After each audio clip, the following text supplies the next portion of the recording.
రచయితగా తన కెరియర్ను ప్రారంభించి మిర్చి సినిమాతో దర్శకుడిగా మారిన డైరెక్టర్ కొరటాల శివ వరుస బ్లాక్ బస్టర్ సినిమాలతో టాలీవుడ్లో స్టార్ డైరెక్టర్గా ఎదిగాడు. కొరటాల శివ 1975 జూన్ 15న గుంటూరు జిల్లా పెద్దకాకానిలో కమ్యూనిటీస్ట్ భావజాలం గల ఓ మధ్యతరగతి కుటుంబంలో రెండవ సంతానంగా జన్మించాడు. శివ అన్నయ్య రవీందర్ ప్రభుత్వ ఉద్యోగం చేస్తున్నాడు. శివకు 10 ఏళ్ల వయసు ఉన్నప్పుడే తండ్రి చనిపోయారు. దీంతో తండ్రి ఉద్యోగం తల్లికి వచ్చింది. అందరూ చదువుకున్న వారే కావడంతో ఇంట్లో ఎక్కువగా పుస్తకాలు ఉండేవి. అందుకే శివకు పుస్తక పఠనం ఎక్కువ అలవాటైంది. మహాప్రస్థానం, రామాయణం, మహాభారతం కూడా చదవడంతో పాటు చిన్నప్పటి నుంచే కథలు రాసే అలవాటైంది. ఆ తరువాత బీటెక్ పూర్తి చేసిన శివ 6 నెలలు సాఫ్ట్వేర్ ఉద్యోగం చేశాడు. ఇక తనకు బావవరసైన పోసాని మురళీకృష్ణ దగ్గర 1998లో సహాయకుడిగా చేరాడు.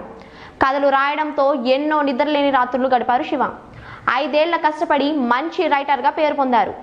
అప్పట్లో 10,000 జీతం ఇచ్చేవారట. ఇక అరవింద అనే అమ్మాయిని ప్రేమించడం, ఆమె లండన్ వెళ్ళి వచ్చిన తరువాత పెళ్లి చేసుకోవడం జరిగాయి.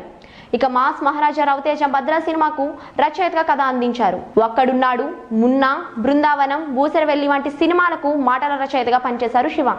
2011 వరకు సహాయ రచయితగా రాణించిన శివ ఆ తరువాత తనే సొంతంగా కథ రాసుకొని 2013లో ప్రభాస్ హీరోగా వచ్చిన మిర్చి సినిమాతో దర్శకుడిగా మారాడు. తన మిత్రుడు నిర్మాతగా వ్యవహరిస్తానని మాటివ్వడంతో మిర్చి సినిమాతో మొదలుపెట్టి శివ డైరెక్టర్గా మారాడు.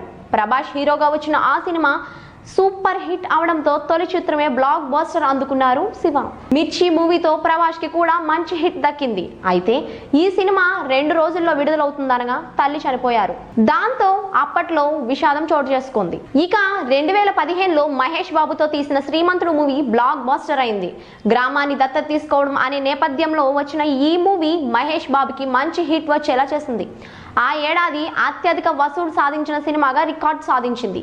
ఈ సినిమా తర్వాత చాలా మంది రాజకీయ నేతలు తమకు నచ్చిన గ్రామాలను దత్తత తీసుకొని అభివృద్ధి చేశారు. ఉత్తమ డైరెక్టర్గా కొరటాల శివకు ఫిలింఫేర్ అవార్డు కూడా వచ్చింది.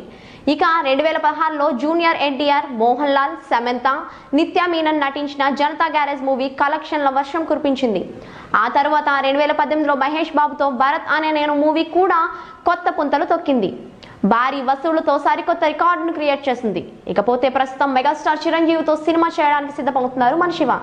చూసారు కదండి, మరిన్ని ఇంట్రెస్టింగ్ అప్డేట్స్ కోసం చూస్తూనే ఉండండి our channel. If you like the video, please like us and subscribe Tollywood Nagar.